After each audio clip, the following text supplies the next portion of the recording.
Welcome to Advent of Refactoring Day 13. Today we're going to be looking at using functions to create functions.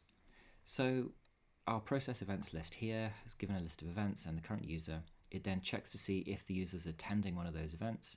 If they are, then it wants to sort of resort the order of the events so that that event is at the top of the list, so that the list shows events the user is attending at the top. Then it shows all the other events below that, and all the events should be sorted within those groups by their start time.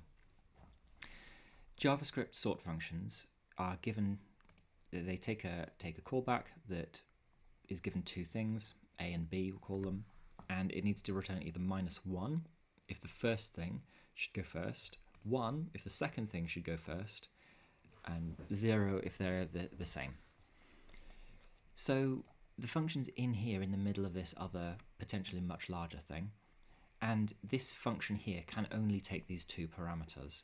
So what we might think is, oh, well, we could just sort of grab this and sort of move it out here, right? So we could say const sorter equals this. So we just moved it out there and then sorter. Trouble is, sorter doesn't know about user, and it needs to. So how can we get sorter to know about that? We can't pass in a third option into the thing because events.sort won't pass it in. So what we need to do is to somehow generate this thing. So what we're going to do is to call this one create event sorter. It's going to take user and it's going to return a new function which includes that information. Then here we can say create event sorter user. So create event sorter, when we call it, will return this new function, and then events.sort will use the new function with all of the information kept inside it to sort all of the events.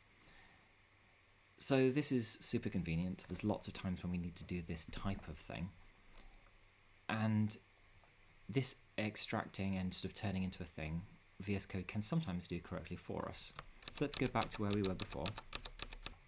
If we select this thing now, right click on it, refactor, we're going to extract a function in global scope. Call this one create event sorter. The language server has actually realized that it needs to know about the user. So if we're extracting it out of this scope completely, it's created a function that returns this function and holds it all together inside. Pretty cool, huh? So, thanks for watching.